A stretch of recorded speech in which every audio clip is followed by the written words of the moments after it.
La parole maintenant à un comédien belge qui a connu le harcèlement sur un tournage. Bouli Lanners comprend donc ce mouvement MeToo, effectivement, qui prend de l'ampleur aujourd'hui. Et à quelques jours des Magritte du cinéma, il dénonce ce système de domination qui est toujours d'actualité dans le secteur. Bouli Lanners que Françoise Barré a rencontré pour nous. Un bar cosy d'un palace bruxellois. Bouli Lanners se parle franc et sans détour d'un tournage qu'il a laissé traumatiser.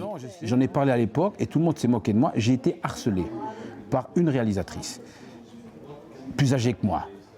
Et chaque fois que j'ai commencé à en parler, les gens ont ri. Parce que j'étais un mec, parce que j'étais gros et qu'on disait bon, t'as bien de la chance. Il en a peu parlé, se heurtant au sourire du monde du cinéma, comme si chacun détournait le regard, jugeant ce traumatisme comme une simple péripétie. 30 ans de plateau, autant de témoignages d'autres comédiennes et comédiens, confiés, échangés, et toujours l'impossibilité d'être entendus. La parole, elle n'était pas écoutée non plus. Donc il y a, et ça c'est pas lié au genre, c'est lié au pouvoir. Elle avait le pouvoir d'eux. Et c'est celui qui a le pouvoir d'eux qui l'exerce sur l'autre. Putain, je viens de Liège quand même. Dans le cinéma, c'est selon lui tout un système de domination et d'expression de puissance qui gangrène cette industrie.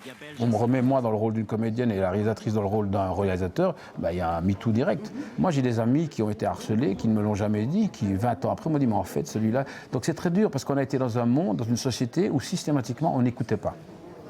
Aujourd'hui au moins on écoute. Et ça, c'est important. Mais ce qui se passe dans le cinéma va s'étendre à toutes les strates de la société et j'espère que ça se fera. C'est en toute sobriété que Bouli Lanners se confie, mais il n'en dira pas plus sur son expérience.